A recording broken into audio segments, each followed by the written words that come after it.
इमरान कहता है कि मैंने उन्हें कहा कि आप किसी तौर पर उनसे सुलह क्यों नहीं करते, तो उन्होंने कहा कौन कराएगा सुलह। कभी कोई शख्स इतनी बेशर्मी और ढिठाई के साथ अपनी जिल्लत बर्दाश्त नहीं किया करता। ये बताता है वो जज साहब जा रहे हैं, ये बताता है कि जनाब वो जा रहे हैं, अपने जरनैल साहब जा रहे हैं। हमने नहीं देखी जेलें।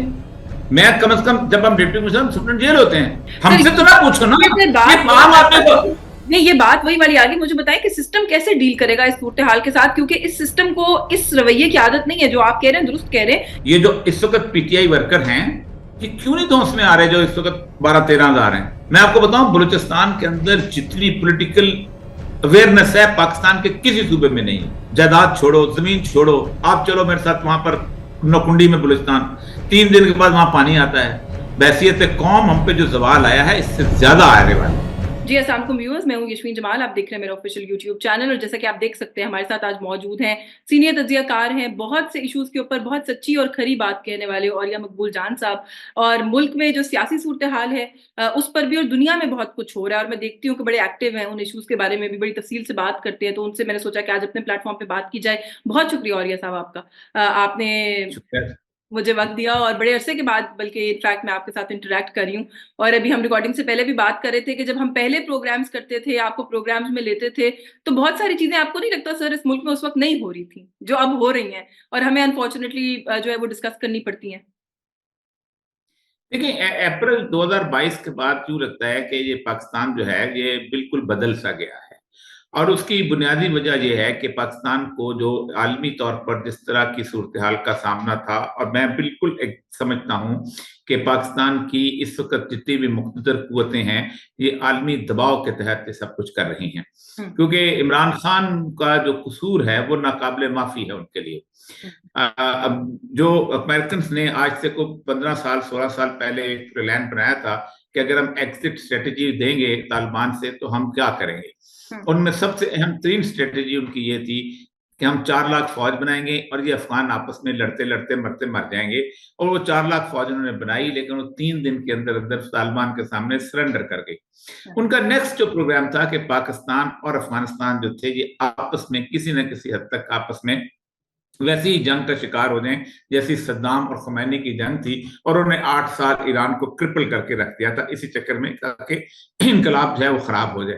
तो यही वो चाहते थे, जिसमें इमरान खान जो है आपको याद होगा कि उसने रिप्रोचमेंट शुरू की थी, जिसको फिर बाद में इन्होंने जब ये गवर्नमेंट बदली तो एमन जवायरी वाले वाक़े के बाद उसको सारे का सारा सैबोटाज कर दिया। हुँ, दूसरी उसकी जो सजा वो है कि जो अब तो इंटरनेशनल प्रेस में आम है कि 4 लोग जो थे वो उनकी जो मीटिंग हुई थी जिसमें उन्होंने कहा था अब्राहम अकॉर्ड जो है उसके तहत यूएई ने इसराइल को मान लिया था, उसके साथ-साथ बहरीन ने मान लिया था, सऊदी अरब पे बहुत बड़ा प्रेशर था। तो सऊदी अरब चाहता था कि पाकिस्तान चूँकि एक एटमी ताकत है, तो अगर ये मान ले तो हमारी लोकल पॉपुलेशन को हम राज़ी कर सकेंगे। तो 4 लोगों की मीटिंग में सिवाय इमरान खान वाहिद था, एक मोहम्मद बिन सलमान थे, एक इमरान खान थे, 2 और लोग थे। उनका भी कोई नाम को इतना अच्छा नहीं है कि जो लिया जाए, तो उसमें से इमरान खान ने इनकार कर दिया था। हाँ, और तीसरी अहम तरीन जो बात हुई थी वो ये थी कि इमरान खान जिस वक़्त सऊदी अरब गया है पहली दफ़ा, तो जो मोहम्मद बिन सलमान जो है वो उसने उसको तकरीबन 46 मिनट रियाद में घुमाया था और उसने इमरान खान से कहा कि हमारे लिए बहुत मसला ईरान ने बना दिया हुआ है। हमें हौसियों के ज़रिए से मार पड़ती है, हमें कतीफ के इलाके के अंदर मसाइल बनाए हुए हैं, बहरीन में हमारे लिए मसला बना दिया हुआ है, शाम में हमको जाके जबहत-उन-नुसरा को सपोर्ट करनी पड़ती है, लेबनान के अंदर हिज़्बुल्लाह हमारे खिलाफ खड़ी की हुई है, 12-13 प्रॉक्सीज़ हैं और अमेरिकन हमसे कम से कम $6 अरब का असला माँगते हैं। आप हमारे लिए कुछ करो ताकि आपकी प्रेज़ेंस से हमें कुछ थोड़ा-सा बोझ हल्का हो। हुँ, तो इमरान कहता है कि खुद उन्होंने जो बताया, इमरान कहता है कि मैंने उन्हें कहा कि आप किसी तौर पर उनसे सुलह क्यों नहीं करते? तो उन्होंने कहा कौन कराएगा सुलह? तो इमरान ने कहा कि मैं जाता हूँ। तो इमरान जो है वो उस वक़्त ईरान गया है और ईरान वाले पहले से राज़ी थे। तो उन्होंने जब बात करने की कोशिश की तो कहते हैं कि मोहम्मद बिन सलमान इतना डरा हुआ था कि उससे इशारे से मगरब की तरफ कहा कि वो नहीं मानेंगे। तो फिर ये बात चीन से कही और चीन ने उससे फ़ायदा उठाया। ये इतने बड़े 3 कसूर हैं इमरान खान के। हुँ। कि जो नाकाबिले माफी हैं, और अच्छा, अब वो इसका आपने समझते ही बताया हैं कि ये ये जो शख्स इंटरनेशनल एक प्लॉट कह लीजिए या जो फैक्टर्स आप कह रहे हैं कि सारे मामले के पीछे खास तौर पे जो इमरान खान साहब के साथ हो रहा है उसके पीछे हो सकता है रुकेंगे कहाँ सर जाकर? ये तो अब आपने देखा हलीमा खान साहिबा ने भी आके गुफ्तगू देखिए ना, मैं आपको उन्होंने एक कहा बात कि बताऊं, शायद मैं मुझे लगता है सजाए मौत का मुकदमा बनाने की कोशिश की जा रही है और मैं देख रही हूँ कि पिछले कुछ दिनों से सोशल मीडिया के ऊपर ये इस चीज को बार-बार उठाने की कोशिश भी की जा रही है। आप इसको कहाँ रुकता हुआ देखते हैं? देखें, इसराइल बहुत तो शायद लंबी सी बात होगी, लेकिन वो एक खौफ सा क्रिएट करना था। मैं आपका अर्ज करूं कि पाकिस्तान में मैं 30 साल तक मैं एडमिनिस्ट्रेशन में रहा हूं, उसके साथ मेरे पास जुडिशियल चार्ज कम से कम 9 साल रहा है। हम इन चीफ जस्टिस के तहत मैं डिस्ट्रिक्ट मजिस्ट्रेट काम करता रहा हूं। कभी कोई शख्स इतनी बेशर्मी और ढिठाई के साथ अपनी जिल्लत बर्दाश्त नहीं किया करता था। पीछे हट जाते थे, कहते थे ये कर लेते हैं, वो कर लेते हैं। लेकिन इस वक्त तो पाकिस्तान के तमाम तर इंस्टीट्यूशन, जिस दिन से ये सारा प्रोसेस शुरू हुआ है, बच्चे बच्चे की जुबान पे है कि इसके लिए कर रहे हैं और यूं कर रहे हैं। आप सोच सकते हैं कि कौन सा जज है, कौन सा जुडिशियल अफसर है, कौन सा डिप्टी कमिश्नर है, कौन सा एसपी है, ये कौन है कि जिसकी इज्जत जो है लोगों के दिलों में और दिमागों में रह गई हो। मैं आपको बताऊं, ये जो पुलिस का सिपाही खड़ा होता है ना चौराहे में, ये बताता है रियासत क्या चीज है, ये बताता है वो जज साहब जा रहे हैं, ये बताता है कि जनाब वो जा रहे हैं, अपने जरनैल साहब जा रहे हैं। इस शख्स की इज्जत खत्म हो जाए तो पूरी रियासत की इज्जत खत्म हो जाती है, और आज उसकी इज्जत बिल्कुल पामाल हो चुकी हुई है। आप मुझे कभी सोचा, हमने कभी जिंदगी में नहीं सोचा था। आपको पता है कि हम जब कभी किसी खातून को गिरफ्तार करके लाते थे, क्रिमिनल खातून जिसने कत्ल किया होता था, सब उजेले नहीं होती थी, हम उसको किसी घर के अंदर एक इज्जतदार आदमी के घर में राहदारी में रखते थे, इसको थाने में नहीं रखना। कभी पाकिस्तान में किसी ने सोचा था कि आप इस तरह औरतों को उठाएंगे और जो कुछ अब इस तरह आप घरों में दाखिल होंगे, इस तरह ना आप किसी की उम्र का लिहाज करेंगे, और ये ना सर जो आप बात किसी आप कर रहे हैं ना, इस मुल्क की जो बाकी सियासी जो ट्रेडिशनल सियासी जमातें हैं ना, उनकी शिकायत ये है कि ये तो हम सब भुगत चुके हैं, ये नया तो कुछ नहीं हो रहा। सिर्फ ये है कि पाकिस्तान तहरीक-ए-इंसाफ के लोग जज्बाती इस चीज को लेकर ज्यादा हो रहे हैं, या उनको पहली मर्तबा ये बात समझ आई है। मरियम बीबी कहती है मैं किसी की बेटी नहीं हूं, मैं खातून नहीं हूं, मुझे भी जेल रखा गया, मेरे बाप के आगे मुझे अरेस्ट किया गया, मेरा कमरे का होटल के कमरे का दरवाजा तोड़ा गया। ये सारा कुछ तो वो कहती है होता था ना, पहले भी होता था। हमको इस पाकिस्तान में नए तो नहीं आए। हम्म, ये मैंने तीसरी जेल भुगती है। Hmm, it was a picnic for them. मैं जिस कमरे में जरदारी रहा है, हम्म, मैं जॉइंट सेक्रेटरी हेल्थ था, मेरे पास कमरा नहीं था जब मैं इस्लामाबाद पोस्ट हुआ था। उन्होंने कहा था आप पिम्स में, हमने जरदारी साहब के लिए एक जगह बनाई थी, आप वहां रहने कुछ दिनों के लिए। मैं कुछ 10 दिन वहां रहा था, वो किसी 7 स्टार होटल से कम नहीं था। हम्म, मैं यूसुफ रजा गिलानी से और जावेद हाशमी से हम मिलने जाते थे, तो उसके सामने ऐसे दस्तरखान बिछा होता था कि जैसे किसी का खाना होता है। हम्म, हमें नहीं पता। हम्म। मैं मैं नवाज मैं नवाज शरीफ साहब मैं कहते हैं मुझे कॉल नहीं करने दी गई, मेरी बीवी इंतकाल नहीं, किसकी कौन, मैं जो आपको एक बताऊं जिससे, बेगम कुलसूम को जी। खैर ये कहानियां अजीबो गरीब हैं, छोड़ दें। आप उसको छोड़ दें, सबको पता है क्या था। और उन्हें कहें आ जाएं, सुप्रीडेंट जेल उसका भी बुला लें और एयर सुप्रीडेंट जेल भी बुला लें, हाँ, और आप बता देते हैं कौन है जिसने अस्पताल में नहीं गया, कौन है। आप देख लें, मरीम नवाज, जिस जिस औरत को वहां फ्राइंग पैन मुयसर हो जाए, कपड़े जिसको गर्म करके कपड़े इस्त्री पूरी की जा करके सके, और एक क्या जबरदस्त किस्म की जनाब जिसे कहते हैं सुगड़पन का जो है वो तस्वर पेश किया जाता है। हमने नहीं देखी जेलें। मैं कम से कम, जब हम डिप्टी कमिश्नर सुप्रीम जेल होते हैं, हमें तो वो नहीं पता कहते हैं कौन देसी कौन से। मुर्गे मिल रहे हैं इमरान खान साहब को, महंगी तरीन एक्सरसाइज की मशीनें मैसर हैं, उनके धूप सेकने का पहली वक्त बात है। तो यह है कि पहला आदमी है कि जो एक दिन के लिए बीमार नहीं हुआ कि मुझे अस्पताल शिफ्ट किया जाए, वरना सारे शिफ्ट हुए। कौन नहीं शिफ्ट हुआ? पहला आदमी है कि जिसने कभी उसके अंदर वो क्लास के मामले कोई चीज और डिमांड नहीं की। और पहला आदमी है कि जिस बंदे ने टोटली सिवाय एक एक्सरसाइज मशीन कौन सी ऐसी बात होती है, ना भी करेगा तो उसके बाद बात खड़े हो जाओ, छोड़ दे, सारी बात को छोड़ दें। पहली बात तो ये है कि किसी ने नहीं भुगता 1980, किसी ने, हमें पता है कितना। तो अटक जेल मुझे अच्छी तरह याद है कि I was in the service. अटक जेल में बाथरूम पसंद नहीं था, नवाज शरीफ साहब को ये बाथरूम अच्छा नहीं है। हसीब वकास ने यहां से बाथरूम उठाया था, इटालियन टाइल्स जाके वहां लगवाई गई थी, नहीं पता लोगों को। सर हमसे तो ना पूछो ना, ये सर ये बात वही आम आदमी को। वाली नहीं, ये बात वही वाली आ गई। मुझे बताएं कि सिस्टम कैसे डील करेगा इस सूरत हाल के साथ, क्योंकि इस सिस्टम को इस रवैये की आदत नहीं है जो आप कह रहे हैं, दुरुस्त कह रहे हैं। ये सवाल आउट ऑफ सिलेबस आ गया है हमारे मुल्क की सियासत के अंदर कि एक सियासतदान को आपने जेल में डाला है, वो कोई हीला बहाना नहीं कर रहा, वो बल्कि बाहर ये पैगाम भिजवाता है कि मैं बिल्कुल ठीक हूँ, मेरी सेहत अच्छी है, बल्कि अंदर से पॉलिटिकल कैंपेन रन पूरी-पूरी करने की वो कोशिश कर रहे हैं, बीमार नहीं हो रहे, पाकिस्तान से बाहर जाने को नहीं राज़ी हो रहे और मान रहे, बल्कि थोड़ा-सा मुझे कोई अंदर की खबर है तो वो भी बताइएगा, उनको कोई ऑफ़र-शॉफ़र की गई है? बड़ी इस चीज़ को भी लेके खबरें हैं कि उनको कहा जाता रहा है कि आप चले जाएँ, हम कोई रास्ता तैयार करते हैं आपके लिए। नहीं क्या करते हैं? क्या आपको आपके लिए कोई रास्ता बना के देते हैं, आप चले जाएँ लेकिन वो नहीं, माने वो तो बहुत ज्यादा, वो तो आप सोच नहीं सकते, वो तो सोच नहीं सकते, वो तो बहुत सारे लोगों को, मैं आपका बातें बताना सुनता रहा, किस दरवाजे पे जाके लोग नहीं गए कि यार उसको यूं करो यूं करो।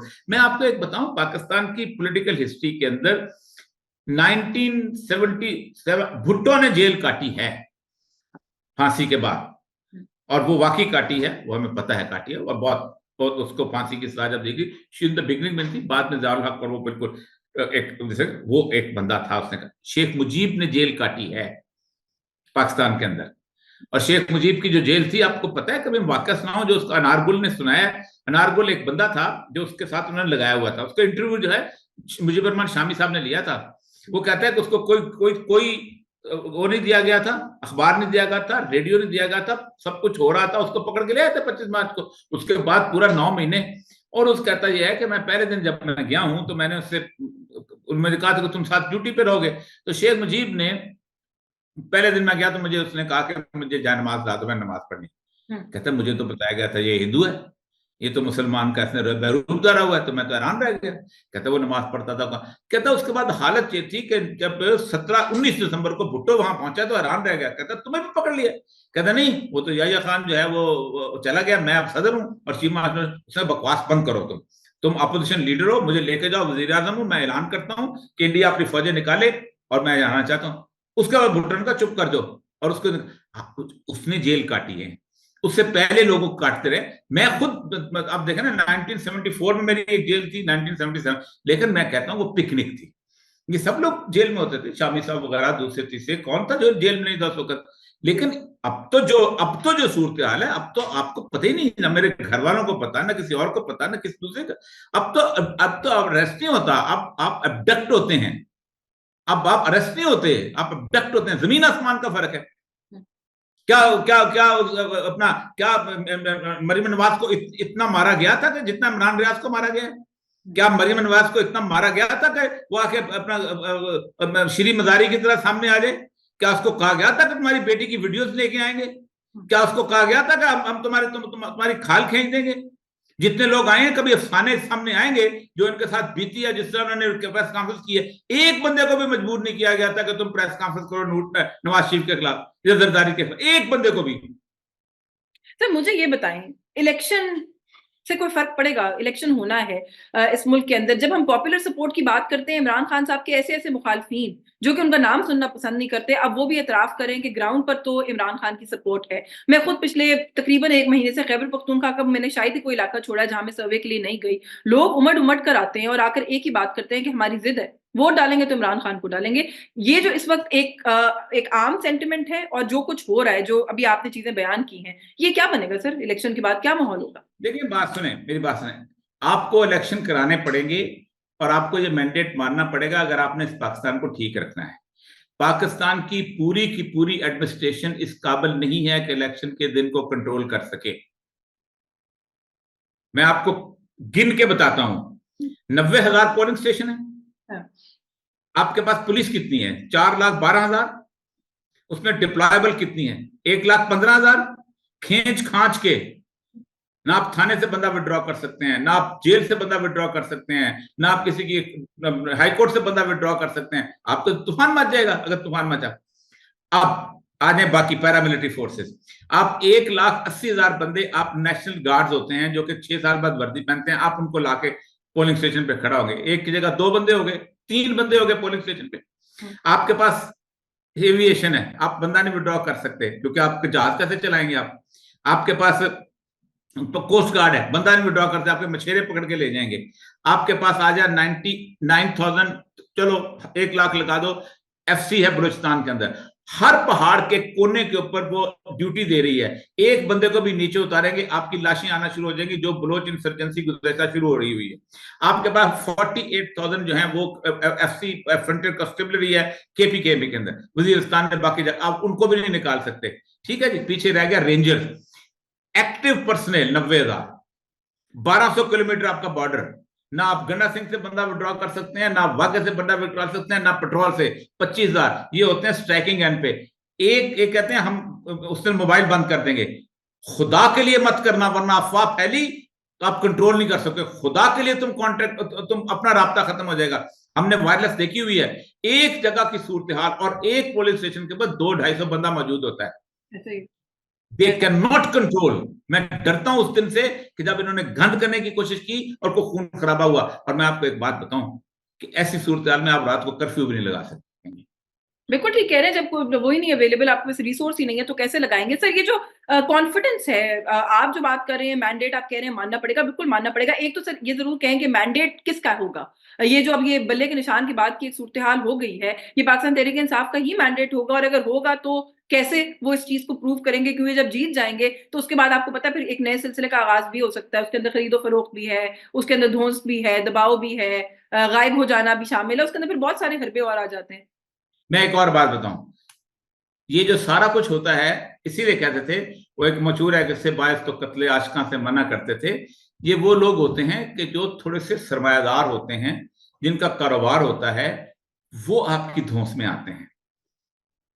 ये जो इस वक्त पीटीआई वर्कर हैं, ये क्यों नहीं धौंस में आ रहे? जो इस वक्त 12-13 हजार हैं, दे हैव नथिंग तो टू उनके लूज़। पास देने को कुछ नहीं है। हाँ, ये इस वक्त पीटीआई का जो बंदा इस वक्त इमरान खान का खड़ा हुआ है ना, उसको आप क्या दबाएंगे? मैं तुम्हारा कारोबार खत्म कर दूंगी, उसको पास पैसे ही नहीं है। हाँ। मैं तुम्हारी बेटी को, बहू को उठा लूंगी जैसे आप उठाते हो, तो उठा लो, हम तो पैसे भुगत रहे हैं। हाँ। ये इनके लिए मुश्किल हो जाएगा नेगोशिएशन करना। मैं इनको बता रहा हूं यार, खुदा का खौफ करो, अगर वो जीत के आ गए, will be MNA, he will be MPa. आप क्या समझते हो? आपने असेंबली नहीं बुलाओगे? नहीं बुलाओगे तो मसला बनेगा। 77 को नहीं याद तुम लोगों को? ये पहले दिन से कहते थे, पहले कहते कि ये नहीं होगा। अब फिर और बात, ये निशान की जहां तक बात का ताल्लुक है, 18,000 मोबाइल है, 18,000, 18 करोड़, 18 करोड़ मोबाइल है और 12 करोड़ वोट है। ठीक है, 18 करोड़ में से 17 करोड़ 50 लाख टच मोबाइल है।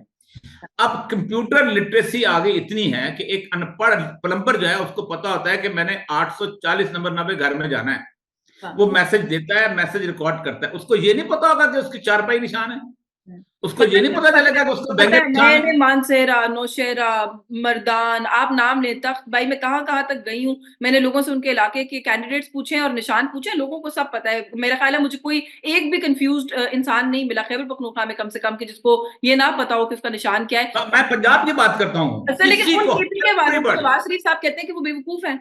वो कहते हैं जी ये तो बेवकूफ बने हुए हैं, ये लोगों के नवाज शरीफ साहब की तो क्या हिस्ट्री है? नवाज ये तो बहुत बहुत ही गंदा बयान दिया। इन्होंने पहले भी ये दिया था, पंजाबी जाग और तेरे पग में लग गया था, और ये बेवकूफी कहती है। तो आप अगर वो कहे आप पंजाब पहले बेवकूफ है जो आपको बार बार मुंतखब करते जाए तो फिर क्या होगा? ये बहुत गलत ट्रेंड है। और एक नेशनल लेवल के लीडर को, खैर मैं नेशनल लेवल का लीडर उसको समझता नहीं हूँ, वो बुनियादी तौर पर उसको जिस तरह बैठा दिया गया, तो वज़ीर जिस आज़म वक्त रहे उनको 3 दफ़ा और वो चौथी दफ़ा की वज़ीर आज़म बनकर फिलहाल तो कम से कम फिर रहे हैं। उनका दावा है कि वो बन रहे हैं दोबारा। जनरल जिलानी अगर को 200 सरमायादारों के बच्चे जो थे ना गवर्नमेंट कॉलेज के अंदर इसी तरह अपना अच्छी गाड़ियां लेके घूमते थे, उनमें से जनरल जिलानी की नजर एक बंदे में पड़ गई, उसको उठाकर उन्होंने फाइनेंस मिनिस्टर बना दिया। बस चल तो चल। आप मुझे बताइए, किसी कोई एक कंपेन की बुनियाद पे, जाती सलाहियत की बुनियाद पे ये आगे बढ़े हुए? तो वो कहते हैं पूरे इस मुल्क को इंफ्रास्ट्रक्चर हमने दिया, सड़कों का जाल हमने बिछाया। वो कहते हैं आप नवाज शरीफ को निकाल दें, तरक्की नहीं रहती पीछे कोई पाकिस्तान में। मैं बताता हूँ क्या तरक्की है। जॉन परकिंस की एक किताब है, confessions of an economic hitman. वो कहता है हम जब किसी मुल्क को तबाह करने लगते हैं तो हम इंफ्रास्ट्रक्चर कर देते हैं, मोटरवे बनाते हैं। आपने मोटरवे बनाया ना इस्लामाबाद से, उसके एक तरफ भी 1 करोड़ भूखा नंगा बीमार, न पानी न बिजली न सेहत। दूसरी तरफ भी 1 करोड़ भूखा नंगा बीमार, बीच में शशमीन जमाल की और मकबूल जान की गाड़ी गुजर रही है। हम कहते हैं क्या बात है, सही सही कह रहे हम ह्यूमन सफारी बनाई है इन लोगों ने। हैं। 4 अरब डॉलर आपने खर्च कर दिया मुल्तान से लेके लाहौर के मोटरवे के ऊपर।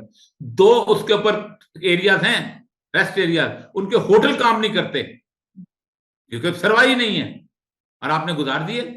और दोनों तरफ भूख है, अफलास है, नंग है, न बिजली है, न पानी है, न लोगों को खाना मिलता है, न लोगों को सेहत की सहूलियात हैं, न लोगों को साफ पानी, न लोगों को सीवरेज नहीं है। आप बीच में गुजर रहे हैं। आप अफ्रीका के जंगल में आए हो कि तुमने जानवरों का तमाशा? 1000 साल पुरानी सिविलाइजेशन है मोटरवे के इर्द गिर्द। 1000 साल पहले भी इंसान वैसे ही रहता था, जौहर थे, उसके अंदर भैंसे पलती थी और इंसान भी साथ पानी पीते थे, ओपले थपे हुए होते थे, बिजली नहीं होती थी, लोग उसके नीचे बैठ के, आज आप गुजरे मोटरवे में, आपको वीडियो बनाते जाए, आपको ऐसा पता चलेगा कि कोई खंबा नहीं है, कोई चीज नहीं, 1000 साल पुरानी है, और बीच में आप मॉडर्न तरीन सड़क से गुजर रहे हैं। 70s में आके यूरोप में आए थे मोटरवे, आप जाएं अपना उसमें स्कॉटलैंड में, आज भी मोटरवे नहीं है, एडनबरा से चले जरा, उसके तक नहीं है मोटरवे। ठीक कह रहे हैं आप, बिल्कुल ठीक कह रहे हैं। हमें आप कह रहे सर, आपको नवाज और शरीफ मेरे पैसे आपने तबाह कर दिए। मुझे सेहत चाहिए थी, मुझे स्कूल चाहिए था, आपने मेरे घर में मर्सिडीज बांध दी, मैंने क्या करनी उस मर्सिडीज को? आपने मेरे घर के दरवाजे पे मार्बल लगा दिया, मेरा बेटा टीबी से मर गया। सर, आपको नवाज शरीफ वज़ीर-ए-आज़म बनते हुए नजर आ रहे हैं चौथी मर्तबा? इस मुल्क में बनना बनाना मैंने थोड़ा बनाना है, इस मुल्क में यही मसला है। अल्लाह करे कि नवाज शरीफ जो है और बाकी जो भी है वो लोगों के वोटों से जीत गया है। मुझे कतन कोई दिलचस्पी नहीं है कौन बनता है कौन नहीं बनता, लोगों के वोटों से जीत गया है। जो लोग सही जिसको देखने वोट देने निकले थे सर, 2-3 इश्यूज, क्योंकि आपकी मौजूदगी है और इन इश्यूज पे मैं जरूर बात करना चाहती हूँ। सर, एक तो जो हमने अपनी बलोच माओ बहनों को पता नहीं कौन सी उम्मीद दे के भेजी है या मायूसी दे के भेजी है, उस पर तो मैं जरूर चाहती हूँ आप बात करें। एक बलोच इस वक्त केयर टेकर प्राइम मिनिस्टर हैं, जैसे भी हैं इस वक्त वजीर आजम, उनकी मौजूदगी में उनके सूबे से आई हुई बच्चियों का, बेटियों का, बहनों का जो हशर और हाल किया गया, उस पर तो कमेंट कीजिए ही कीजिए, लेकिन जब वो वापस गई तो जिस तरीके से उनको बलोचिस्तान ने वेलकम किया, how do you look at that? देखिए, किसी भी कॉम्प्रस बलोच लीडर का इस तरह इस्तकबाल नहीं। उसकी वजह क्या है? 2006 तक बलूचिस्तान से ज्यादा पीसफुल सूबा पूरे पाकिस्तान में कोई नहीं था। मैं वहां 1980 में गया था, आपने तो लेक्चरर गया था बलूचिस्तान यूनिवर्सिटी में, और मुझे इतना पसंद आया था कि जब मैंने पंजाब सिविल सर्विस किया था तो मैंने ऑप्ट किया था कि मुझे बलूचिस्तान भेज दें। अब मैं वहां 24 साल रहा हूँ। हम 400 किलोमीटर बगैर गनमैन के ट्रेवल करते थे, हैसियत डिप्टी कमिश्नर, जरूरत नहीं पड़ती थी। हम फैमिलीज के साथ बुलान के अंदर, जो बुलान दरिया है, उसमें पिकनिक मनाया करने आते थे और रातों को वहां से गुजरते थे। आप सोच नहीं सकते कि बॉर्डर के ऊपर एक दुकान थी उसकी चाय की, हम कोयटा से फवाद होता था, इसके साथ हम 20 किलोमीटर 25 किलोमीटर बॉर्डर पे जाके चाय पीने आते, उसकी चाय अच्छी मिलती। आपने 2006 में अपने आप को स्टैब्लिश करने के लिए, गंद करने के लिए, खिलाफत करने के लिए, आपने अकबर बुगटी का किया हुआ एग्रीमेंट आपने तबाह किया और आपने उसको एक आतिशदान में बदला। उसकी बुनियादी वजह यह थी कि आप अमेरिका से पैसे कमाना चाहते थे कि बलोच इलाका बड़ा खतरनाक है और जहां पर हमें तुम थोड़ी सी असिस्टेंस की ओर देखो।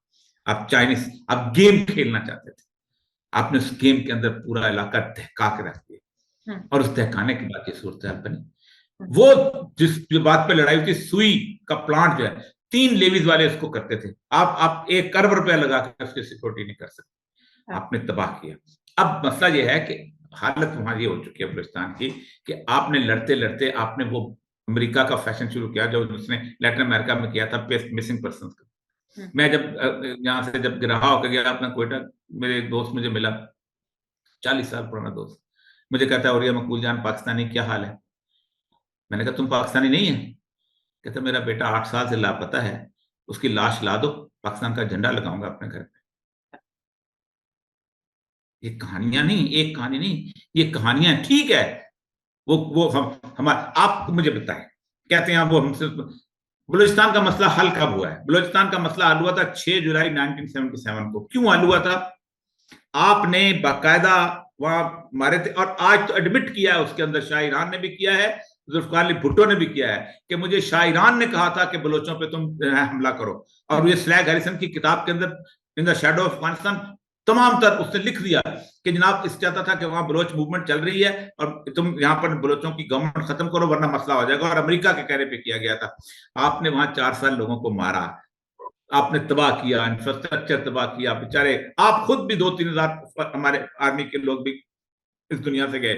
उसके बावजूद जब जवाहरलाल ने आम माफी का ऐलान किया 77 में, 6 जुलाई 77 से लेके 2006 तक बलोचिस्तान से ज्यादा पीसफुल कोई चीज नहीं थी। उन्होंने कहा जी असला उसको आने दो, कोई मसला नहीं, हम ट्रस्ट करते हैं बलोचों पे, आपने 25 साल का बनाया हुआ अमन आपने तबाह बर्बाद कर दिया अमेरिका के कहने पे, और सिर्फ जस्ट कोलिशन सपोर्ट फंड लेने पे, और सिर्फ बलूचिस्तान के साथ लड़ाई करने के लिए, और सिर्फ तालिबान के खिलाफ खड़े होने के लिए।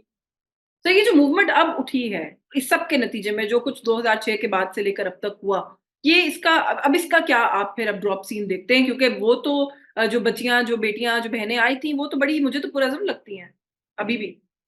मैं आपको एक बात बताऊं कि मकरान में हम जब वहां होते थे बलूचिस्तान में, तो मकरान में हमेशा जो मर्द थे वो जाते थे समुंदर पे, मछेरे थे चाहे 30 दिन पानी बंद हुआ है तो जुलूस औरतें निकालती थी, गैस नहीं आ रही तो जुलूस औरतें निकालती थी, बिजली नहीं हो रही तो औरतें लीड करती थी। वहां की औरतें बड़ी पॉलिटिकल एजाइल है, और मकरान जो है वो बहुत ज्यादा पढ़ा लिखा सूबा है। और मकरान में सबसे बड़ी बात यह इलाका है, सबसे बड़ी बात यह है मकरान के अंदर कि वहां पर कोई ट्राइबल सिस्टम उस तरह का नहीं है, जैसे बलोचों का ट्राइबल सिस्टम डेरा बुक्टी में है, नसीराबाद में है, बाकी जगहों पे बड़ा खासा सख्त है। इस तरह बुरे इलाके में भी किसी तरह का वहां नहीं है। वहां बहुत इगैलिटेरियन सोसाइटी है, और वो नवाब भाई खान जो था उनका, उसको भी आपको ज्यादा नहीं मानते। और फिर मस्कत के साथ उनका एक इन्फ्लुएंस भी पुराना चला आ रहा है, क्योंकि वहां से जो मूवमेंट बिल्ट हुई है, अगर आपने प्ले करने की कोशिश की, आपने प्ले किया ना इलेक्शन में, आपने 1,500 पे, ये जो बजिंजो है, ये जो चीफ मिनिस्टर बना था, ये 1500 वोटों से जीता है, टोटल 1500 वोट मिले थे। तो आपने 1 लाख में से अगर लोगों को इतना मजबूर कर दिया था उस वक्त, तो लोग नहीं जानते कि कौन हमें नहीं आने दे रहा, लोगों को नहीं पता ये क्या हो रहा है। मैं आपको बताऊं, बलूचिस्तान के अंदर जितनी पॉलिटिकल अवेयरनेस है पाकिस्तान के किसी सूबे में नहीं है। वो आलमी बातें आपको बताएगा, वो आप बताएगा कि मसला सारा ये है कि वहां हामिद करजई क्यों लाया गया, उसको पता है, इसलिए कि हामिद करजई का भाई वहां साथ रहता था और उनको बताता था कि मेरा भाई आ रहा है। उनको पता है कि तालिबान की सूरत हाल क्या है, उनको पता है कि ईरान वाले क्या करते हैं हमारे साथ, वो तो क्रॉस बॉर्डर के ऊपर रोज तो आते जाते हैं। यानी आप एक बलोच जो है बॉर्डर पे रहता है, उसको पासपोर्ट की जरूरत नहीं, वो डीसी से राहदारी लेता है, ईरान जाता है। एक पठान जो है वो इधर से आम जाता आता है अपना, उसको तो फ्रीक्वेंटेड रूट, उनको आपसे 10 गुना ज्यादा पॉलिटिक्स का पता है, मुशर्रफ से ज्यादा पता है। आपको पता है मुशर्रफ ने जब 9/11 हुआ है तो मुशर्रफ ने एक तकरीर की, तो उसने कहा जी हमसे पूछ के हुकूमत बनाई जाएगी क्योंकि हमने अमेरिका का साथ दिया है। तो आम रेडी वाला बलोच में नहीं था उस वक्त, उसने कहा इस बेवकूफ को पता नहीं है वहां शुमाली ताहत की गवर्नमेंट बन रही है। तो मुशर्रफ से ज्यादा अकल थी उन लोगों के अंदर। हाँ। तो यानी कि आपके लिए ये कोई हैरत की बात नहीं है कि वहाँ की औरतें जो है वो इस तरीके से आई हैं। अच्छा सर, थोड़ा-सा मैं आपका ट्विटर पे देखती रहती हूँ, आप इज़राइल पर और गज़ा वाली सूरत-ए-हाल पर ख़ासी बात करते हैं। आपका एक ट्वीट देखा मैंने जिसमें आपने ये कहा जी कि अब तो भारतीय धड़ाधड़ जा रहे हैं वहाँ पर लड़ने के लिए, तो उन भारतीयों को मारने के लिए हमें चले जाना चाहिए। सर, जो सूरत-ए-हाल वहाँ पर है, आप आपकी क्या एक्सपेक्टेशन है किसी भी मुस्लिम मुल्क से और हमसे कि ये मुसलमान मुल्क जो है, वो क्या कर सकते हैं, क्या करना चाहिए? देखिए, पहली बात तो ये है कि इस्माइल हानिया का एक बयान था बहुत जबरदस्त कि अगर पाकिस्तान सिर्फ थ्रेट कर देना तो गजा की जंग बंद हो जाती है। सर, डू और you agree with this? I agree, इसलिए कि जिस दिन हौसियों ने थ्रेट किया था ना कि हम तुम्हारे जहाज उड़ाएंगे, तो with in 24 hours cease fire हो गया था। हालांकि यमन जो है बाबल बंदर पे बैठा हुआ है और बाबल बंदर के ऊपर सिर्फ वो कर सकता है, उसके बावजूद भी वो खड़ा हो गया। वाहिद मुल्क है जिसने जहाज का ऐलान किया है। और थ्रेट की सूरत हाल यह है कि इस वक्त उनको कम से कम 22 गुना ज्यादा किराया देना पड़ रहा है इंटरनेशनल ट्रेड को, सारे का सारा मुड़ गए हैं। और आपका मामला यह है कि आपने जाके 3 जहाज अपने वहां नेवी के खड़े कर दिए हैं। हम तो अपने हम अपने ट्रेड इंटर, तुम्हारा $1 ट्रिलियन का कारोबार जा रहा है वहां पर, तुम किसको सिक्योरिटी दे रहे हो भाई? असल मसला यह है कि पाकिस्तान जो है पार्ट ऑफ दी जो जो जो इंटरनेशनल कोलिजन है उसका हिस्सा है। अमेरिका जंग चाहता है, हम खामोश हैं, और यही होगा। बयान देने को देने, पाकिस्तान वो बदकिस्मत हमने मुल्क तो है बयान भी नहीं दिया, हमने तो ढंग का बयान भी नहीं दिया। मैं बताऊं, एक जमाने में इसराइल में कुछ होता था तो बकायदा हमारे वजीर जुलूस लीड किया करते थे, आपको पता है। इस दफा तो हमारा मौलवी नहीं निकला, हमारा मौलवी नहीं यहूदी के खिलाफ मुत्तहिद हुआ। 3 जुलूस निकले हैं, तीनों अलहदा, जमात इस्लामी का अलहदा, तहरीक लब्बैक का अलहदा, मौलाना फजल रहमान का अलहदा, और हर एक ने झंडे के ऊपर अपना इंतखाबी निशान भी लगाया हुआ था। उसको उसको उसके साथ भी कैंपेन जो है वो सर, लेकिन ये इस वक़्त सूरत-ए-हाल आपको वहाँ पर ये क्राइसिस कहाँ जाता हुआ नज़र आ रहा है? ये तो अब लबनान पर हमले देखिए ये क्राइसिस एनगल्फ करेगा पूरी दुनिया को।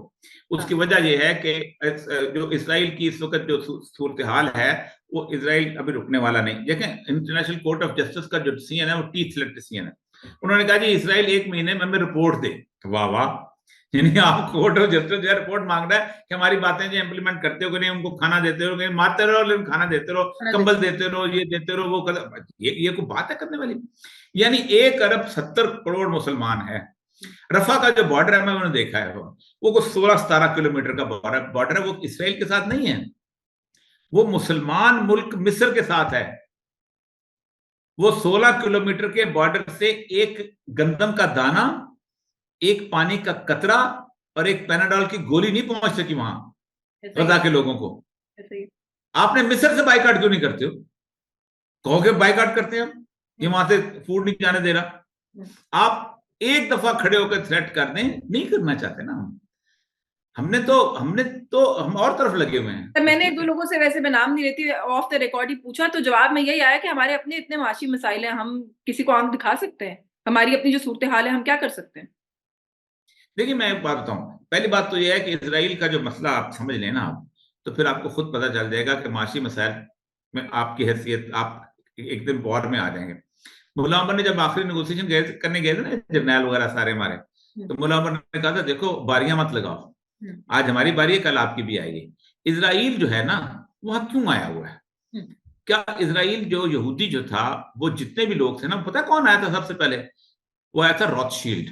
हुँ, रॉथशील्ड दुनिया का सबसे अमीर तरीन आदमी था, जिसने बैंक ऑफ इंग्लैंड बनाया था, और उसकी अभी भी दुनिया के चंद अमीर लोगों में से है। वो अपने 60 अमीर तरीन लोगों को लेके आया था। हीफा के पास तल अबीब का एक पहाड़, टीला था, तल अबीब कहते हैं कैसे टीले को जिसके नीचे पानी होता है।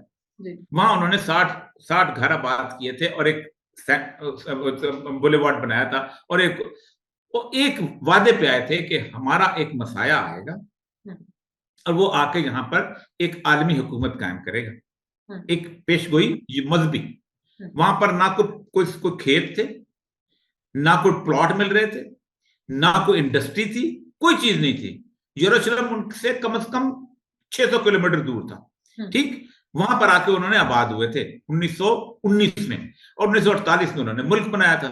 मैं आपको कहूं इस्लामाबाद छोड़ो, जायदाद छोड़ो, जमीन छोड़ो, आप चलो मेरे साथ वहां पर नकुंडी में बलूचिस्तान, 3 दिन के बाद वहां पानी आता है, ईरान से सब्जियां आती हैं, बरोज आपकी जान के दुश्मन, आप कहें पागल हो?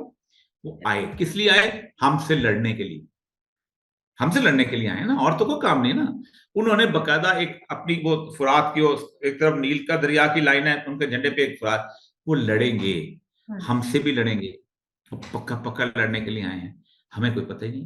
हमें कोई पता हम नहीं कहते हैं सर, हमारे, वहाँ पर जो वीडियोज़ और विजुअल्स आते हैं, जिस तरह से वहाँ पे जो बच्चों का इस वक़्त हाल है, मुसलमान ममालिक के जो सरबराहान हैं, वो भी चैन की नींद सो रहे हैं। किसी को कोई फ़िक्र और परेशानी नहीं है, तो बस फिर सर रोज़े हशर पर ही तकिया करें आप।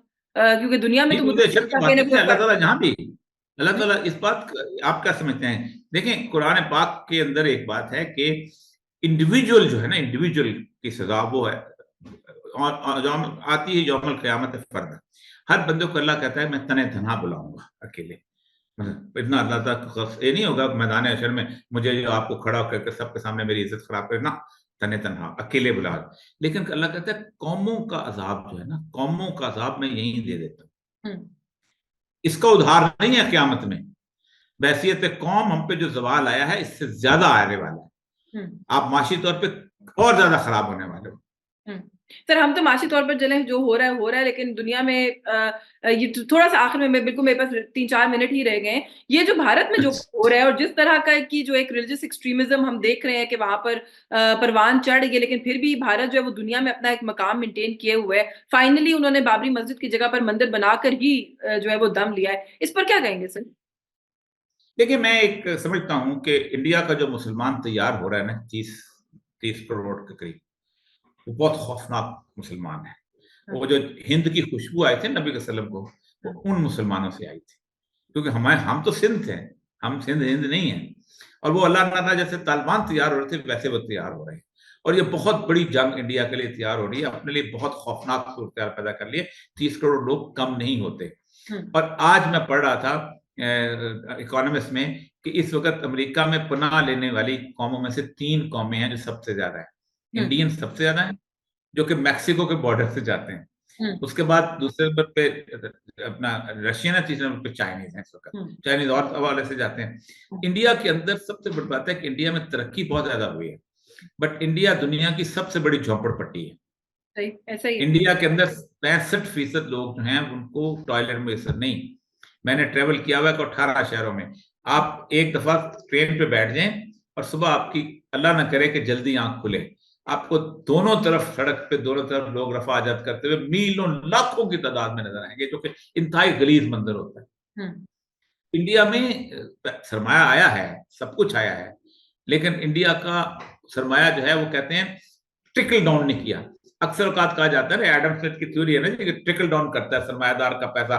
वो तो प्याला सरमायादार ऊंचा कर लेता है, वो ट्रिकल डाउन होने देता है पैसा, नहीं देता। हाँ, सही है। बहुत शुक्रिया सर आपका, आपके वक्त के लिए। और मुझे बड़ा मजा आया, बहुत सारे इश्यूज के ऊपर हमने तफसील से आपसे बात करने की कोशिश की। बस आखिर में वैसे अभी भी एक बात पूछूं आपसे आखिर में अपने मुल्क के इशू के हवाले से, इमरान खान साहब आपको एनी टाइम सून बाहर आते हुए नजर आ रहे हैं? ये मैं पूछना भूल गई आपसे। देखिए मुझे लगता है एक, क्योंकि सेंस प्रिवेल कर जाएगी। कर जाएगी। उसकी वजह ये है कि सेंस इसलिए कर जाएगी कि ये जो दिमाग में खन्नास है चंद लोगों का है, एक बहुत छोटे से ग्रुप का। और जिस वक्त एडमिनिस्ट्रेशन की मेजॉरिटी ये समझेगी कि हमारी शामत आ सकती है, देखे ना 25,000 पे 35,000 पे 50,000 पे कोई पुलिस वाला जो है ना पत्थर नहीं खाता। हाँ, सबसे पहले ये भागे होते हैं। हमने तो उम्र गुजारी है इनके साथ, सही है। ये तो छोड़ के भाग जाते हैं। हाँ, तो इसलिए आप कह रहे हैं कि आपको लगता है कि better sense is going to prevail और ये हो मुझे जाएगा। लगता है कि शायद 3-4 दिन पहले, इलेक्शन से 3-4 दिन पहले ये सेंस प्रिवेल कर देगी। हाथ बांध के कहते हैं कि भाईजान 8 फरवरी हमसे नहीं संभाला जा रहा, जिसने संभालना संभाल ले। संभाले। बहुत शुक्रिया आपका और ये मकबूल जान सर आपके वक्त के लिए। व्यूअर्स, आज के इस पॉडकास्ट से बस यही कुछ, मुझे इजाजत दीजिए। अल्लाह हाफिज। Thank you sir, thank you so much, very kind of you. आपने बहुत